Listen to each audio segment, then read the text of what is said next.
para o informativo 1045, sempre de 2022. Sobre o reconhecimento, estamos aqui, artigo 226, Código de Processo Penal, outro tema muito importante.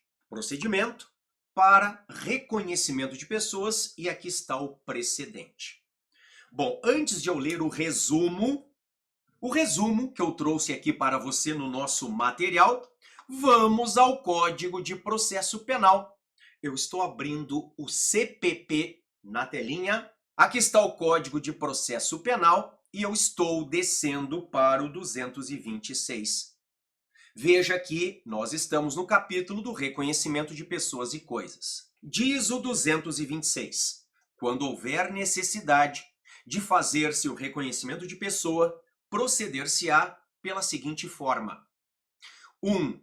A pessoa que tiver de fazer o reconhecimento será convidada a descrever a pessoa que deva ser reconhecida. A pessoa cujo reconhecimento se pretender será colocada, se possível, ao lado de outras que com ela tiverem qualquer semelhança, convidando-se quem tiver de fazer o reconhecimento a apontá-la. Se houver razão para recear que a pessoa chamada para o reconhecimento, por efeito de intimidação ou outra influência, não diga a verdade em face da pessoa que deve ser reconhecida, a autoridade providenciará para que esta não veja aquela. Do ato de reconhecimento lavrar-se-á auto pormenorizado, subscrito pela autoridade, pela pessoa chamada para proceder ao reconhecimento e por duas testemunhas presenciais. Durante muito tempo, o STJ decidiu que o 226 era uma mera recomendação e que, portanto, a sua não observância não gerava qualquer nulidade.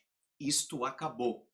Acabou em sede de STJ e principalmente em sede de STF.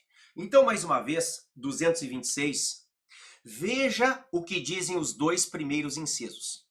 Quando houver necessidade de fazer-se o reconhecimento de pessoa, proceder-se-á pela seguinte forma. 1. A pessoa que tiver de fazer o reconhecimento será convidada a descrever a pessoa que deva ser reconhecida. 2. A pessoa cujo reconhecimento se pretender será colocada, se possível, atenção, ao lado de outras que com ela tiverem qualquer semelhança, convidando-se quem tiver de fazer o reconhecimento a apontá-lo. Pois bem, aquilo que era uma mera recomendação, ou seja, a sua não observância não gerava qualquer nulidade, acabou.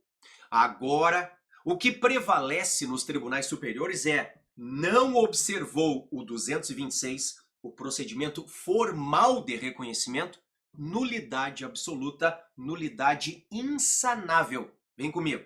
Vamos aqui, ao resumo da decisão.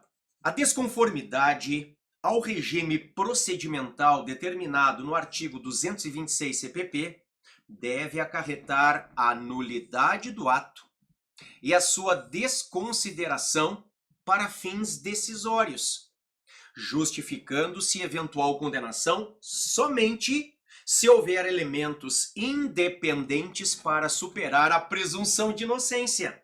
Então veja, nulidade e desconsideração como prova para fins decisórios. Ou seja, é o que diz o artigo 157 do CPP. Se a prova é ilícita, ela tem que ser desentranhada. E eu aproveito e te lembro da teoria dos frutos da árvore envenenada, parágrafo 1º do mesmo 157. A teoria da ilicitude por derivação ou por contaminação. CPP na tela. Dentro do CPP eu fui para o 157.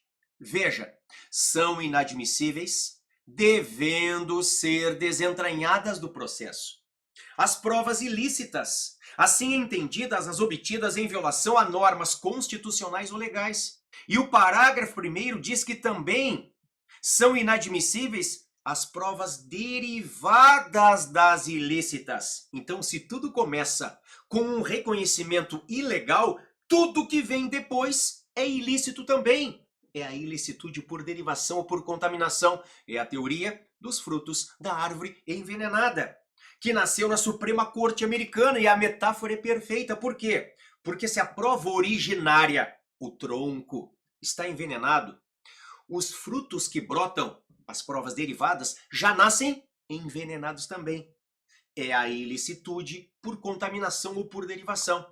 Se a prova originária é ilícita, todas que dela derivarem, todas que a sucederem, já nascem ilícitas também. Combinado? Voltei ao nosso material. Leia de novo aqui comigo. A desconformidade ao regime procedimental determinado no artigo 226 CPP deve acarretar a nulidade do ato e sua desconsideração para fins decisórios, justificando-se eventual condenação somente se houver elementos independentes para superar a presunção de inocência.